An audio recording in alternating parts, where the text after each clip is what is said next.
there, this is Jim Richter with the Mandolin Blues Lick of the Day. This is number 60 and a bit of a one-off, and I think I'm going to do a few of these. This is to specifically address either technical, technique, or theoretical things that come up. I've talked a lot about pentatonic scales and thought it might be good to start talking more about pentatonics. And this is meant to be just an introduction. So pentatonic, penta is 5. So what you're doing is you're taking 5 notes out of the major scale. There are major pentatonics and minor pentatonics. And when I'm talking minor pentatonics, I'm really talking about the blues scale. And we're talking about playing minor notes against major chords. And that creates tension. That's a very unique quality of the blues. But let's first talk about major pentatonics. And this should sound very familiar.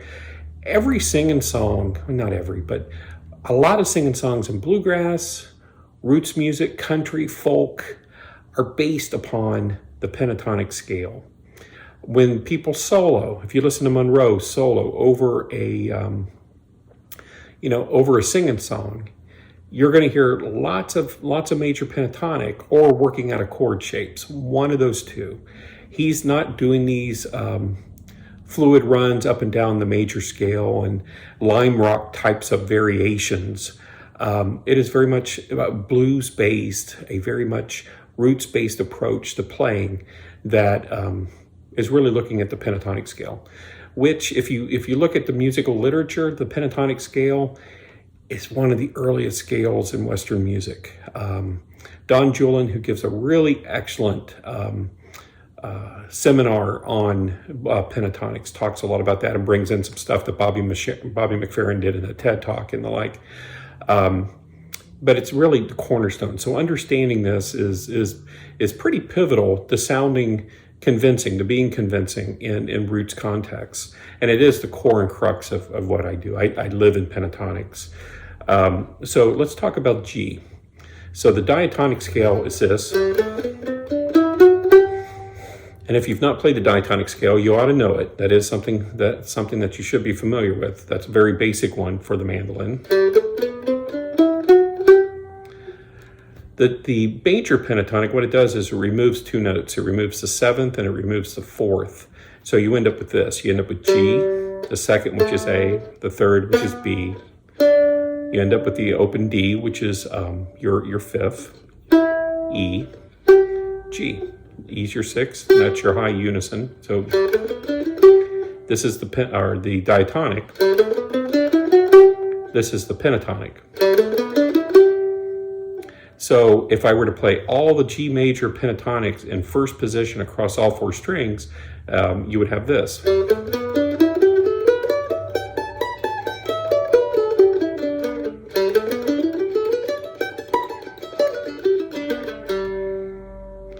So if I were to play that, let's say in a blues, against because I'm going to try to show both of these again in the blues, so you can really hear the difference between the two, rather than doing a blues tune and doing a country tune, say.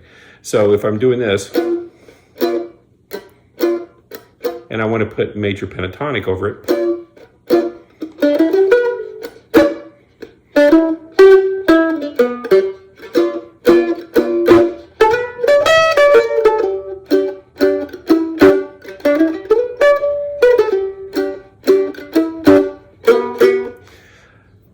it's very hard for me not to put some little bluesy kind of things in there, but that's the key to it. To me, when I hear major pentatonic in a blues situation, I think about it as vanilla ice cream. It tastes good, but it's not everything that it could be. There are definitely more interesting flavors out there. So if we talk about the minor pentatonic, if we compare it to the diatonic, so if this is the G diatonic, what the minor pentatonic, the blues pentatonic does is it removes the 2nd, flattens the 3rd, adds the 4th, keeps the 5th, removes the 6th, takes the 7th and makes it a flatted 7th, and then the unison. So if you have this for diatonic,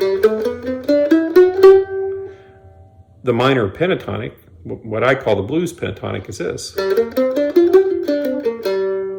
Now, an interesting thing that I discovered regarding the blues pentatonic, this root, flat third, fourth, fifth, flat seventh root, is that the blue notes are the blue notes are the flatted sevenths of the fourth and fifth chords, the 4 and 5 chords, in a progression, say like in a blues shuffle. What I'm talking about is this. So we've got G. What is the seventh, the flat seventh that makes the G7 chord? It is an F. It's right there. If I have a C chord, what is the flat 7 of C? It's B flat. I've got that right there. And if I'm looking at the D chord, what's the flat 7th of D? Is C. So in this minor pentatonic, the blues pentatonic, the notes that we are encountering that we haven't seen before are B flat, C, and F, because we had the G and the D before. So this is the flat 7 of this. This is the flat 7 of this. This is the flat 7th of that. And so you have these stacked flatted sevenths that then create this tension. So if I go back to playing this G7 and then play blues pentatonic over it,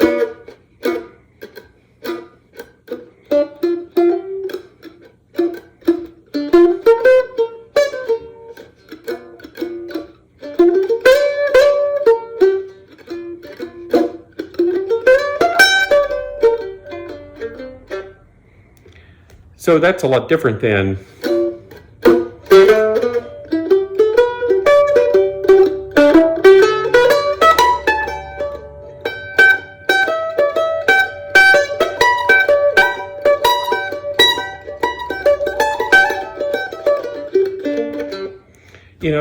that is different than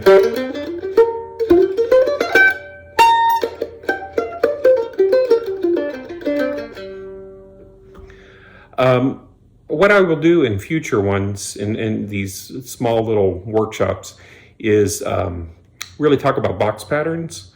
So when I play these, I'm also very much thinking about shapes that help develop muscle memory. So what I showed here was all in first position, which means you have open strings. But like I could do my G minor pentatonic, my blues pentatonic, like, which is all closed. And then I could play it in any key, like if I wanted to do B flat.